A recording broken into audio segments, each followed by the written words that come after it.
Hi dears, ഇന്ന് നമ്മൾ ഉണ്ടാക്കാൻ പോകുന്നത് മസാല വെർമിസലിയാണ്.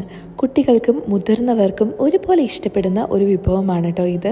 തീർച്ചയായിട്ടും ട്രൈ ചെയ്ത് നോക്കിയിട്ട് അഭിപ്രായം പറയാനായിട്ട് മറക്കേണ്ട. ആദ്യമായിട്ടാണ് ചാനൽ കാണുന്നതെങ്കിൽ ഇപ്പോൾ തന്നെ സബ്സ്ക്രൈബ് ചെയ്ത് ബെൽ ബട്ടൺ അമർത്തിക്കോളൂ. ഞാനിവിടെ എടുത്തിട്ടുള്ളത് റൈസ് വെർമിസലിയാണ്. നിങ്ങൾക്ക് സാധാരണ വെർമിസലി എടുത്താലും മതിയാവും. ഇത് വെള്ളം ആവശ്യത്തിനെടുത്ത ശേഷം അതിലേക്ക് ഡിപ്പ് ചെയ്ത് വയ്ക്കാം. ശേഷം നമുക്ക് ഫ്ലെയിം ഓൺ ആക്കാം. നന്നായിട്ടൊന്ന് തിളപ്പിച്ച് വേവിച്ച് എടുക്കണം. 2 മിനിറ്റ് ബോയിലിംഗ് ആയതിനു ശേഷം 2 മിനിറ്റ് വച്ചാൽ മതിയാവും. സോ ഇതുപോലെ ബോയിലിംഗ് ആയിട്ടുണ്ട്. ഇപ്പോൾ 2 മിനിറ്റ്സ് എക്സാക്ട്ലി ടൈമർ നോക്കി വെച്ചോളൂ. അതിൽ കൂടുതലാവണ്ട. കറക്റ്റ് ആ ടൈം ആകുമ്പോഴേക്കും ഇതേ ഒരു കൺസിസ്റ്റൻസിയിലേക്ക് വന്നോളും. ഒത്തിരി സ്റ്റിക്കാവുകയില്ല, നല്ല പോലെ വെന്തിട്ടുണ്ടാവും. ഇനി എന്താ ചെയ്യേണ്ടതെന്ന് വെച്ച് കഴിഞ്ഞാൽ, ഇനിയുള്ള സ്റ്റെപ്പാണ് വെരി ഇമ്പോർട്ടൻറ്റ്. അപ്പോൾ അത് സ്കിപ്പ് ചെയ്യല്ലേ. ഇതുപോലെ ഡ്രെയിൻ ചെയ്തെടുക്കുക. ഇങ്ങനെ ഡ്രെയിൻ ചെയ്തെടുത്താലും സ്റ്റിക്കി ആവാൻ ചാൻസ് ഉണ്ട്. സോ ഡ്രെയിൻ ചെയ്തെടുത്തത് അപ്പോൾ തന്നെ നോർമൽ വാട്ടറിലേക്കോ അല്ലെങ്കിൽ കോൾഡ് വാട്ടറിലേക്കോ ഇട്ട് കൊടുക്കുക. ഞാനിപ്പോൾ നോർമൽ വാട്ടറിലേക്ക് ഇട്ട് കൊടുത്തിട്ട് വീണ്ടും ഒന്നുകൂടി ഡ്രെയിൻ ചെയ്തെടുക്കുകയാണ് കേട്ടോ ചെയ്തേക്കുന്നത്.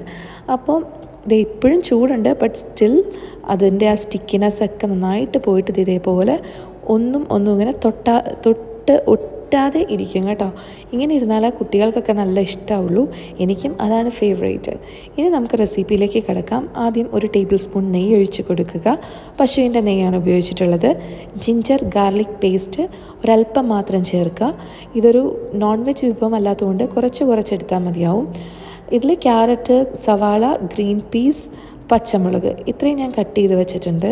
നിങ്ങൾക്ക് ഇഷ്ടമുള്ള വെജിറ്റബിൾസ് ഒക്കെ ചേർത്ത് കൊടുക്കുക കേട്ടോ. പച്ചമുളകും സവാളയും നന്നായിട്ട് വഴറ്റിയ ശേഷം എടുത്തു വെച്ചിട്ടുള്ള പച്ചക്കറികൾ കൂടി ഇതിലേക്ക് ആഡ് ചെയ്തിട്ടുണ്ട്. നന്നായിട്ട് ഒന്ന് വേവുന്നത് വരെ ജസ്റ്റ് ഇളക്കി കൊടുക്കുക. അതിനുശേഷം നമുക്ക് ഇതിലേക്ക് പൊടികൾ ചേർക്കാം. ഒരല്പം മഞ്ഞൾപ്പൊടി, അല്പം മുളക് പൊടി, അല്പം ഗരം മസാല, പിന്നെ ഒരല്പം ചിക്കൻ മസാല കൂടി ഞാൻ ആഡ് ചെയ്തിട്ടുണ്ട്. ബിക്കോസ് അതും കൂടി ചേർക്കുമ്പോഴാണ് നല്ലൊരു മാഗിയുടെ പോലെയൊക്കെ ടേസ്റ്റ് വരും കേട്ടോ. ആവശ്യത്തിനുള്ള സോൾട്ടും കൂടി ചേർത്ത് കൊടുക്കുക. പച്ചമണം മാറുന്നവരെ നന്നായിട്ട് ഇളക്കി കൊടുക്കുക. പിന്നെ ഒരു കാര്യം ഓർക്കണം, ഇതൊരു വെജിറ്റബിൾ മസാല ആയതുകൊണ്ട് അല്പം മസാല മാത്രം ചേർക്കാവുള്ളൂ, അല്ലെങ്കിൽ മസാലയുടെ കുത്തുണ്ടാവും കേട്ടോ. അപ്പോൾ നോൺ വെജ് ചേർക്കുന്ന പോലെ ഇതിൽ ചേർക്കരുത്, ഒരല്പം മാത്രം ചേർക്കാം. ശേഷം നമുക്ക് എടുത്തു വച്ചിട്ടുള്ള നമ്മുടെ വെർമിസലി കൂടി ഇതിലേക്ക് ചേർത്ത് കൊടുത്ത് നന്നായിട്ട് മിക്സ് ചെയ്തെടുക്കാം. കാരണം നല്ല പോലെ ഇങ്ങനെ ഒട്ടാതിരിക്കുന്നുണ്ട്. നന്നായിട്ടൊന്ന് മിക്സ് ചെയ്ത് കൊടുത്തു കഴിഞ്ഞാൽ നമ്മുടെ ഈ ഒരു മസാല വെർമിസലി ഇവിടെ റെഡി ആയിട്ടുണ്ട്. വളരെയധികം ടേസ്റ്റിയാണ് കേട്ടോ.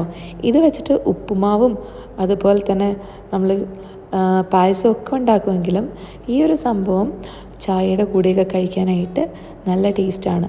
ഒരല്പം സ്പൈസിയും അതുപോലെ ആ മസാലയുടെ ടേസ്റ്റും വെജീസിൻ്റെ ടേസ്റ്റും ഒക്കെ വരുമ്പോൾ ഉപ്പുമാവിനേക്കാളും നല്ല ടേസ്റ്റി ആയിട്ടുള്ള ഒരു നമ്മുടെ ബിരിയാണിയുടെയൊക്കെ ടേസ്റ്റ് വരുന്ന അടിപൊളിയൊരു മസാലയാണ് കേട്ടോ ഇത്. തീർച്ചയായിട്ടും ട്രൈ ചെയ്ത് നോക്കിയിട്ട് അഭിപ്രായം പറയാനായിട്ട് മറക്കണ്ട. നിങ്ങളിത് ഉണ്ടാക്കി നോക്കാറുണ്ടെങ്കിൽ നിങ്ങളുടെ റെസിപ്പിയും ഷെയർ ചെയ്തേക്കൂ. ഞാനത് വീഡിയോ ആയിട്ട് ചെയ്യാം കേട്ടോ. അപ്പോൾ അടുത്ത വീഡിയോയിൽ കാണുന്നവരേക്കും ബൈ ഡിയേഴ്സ്.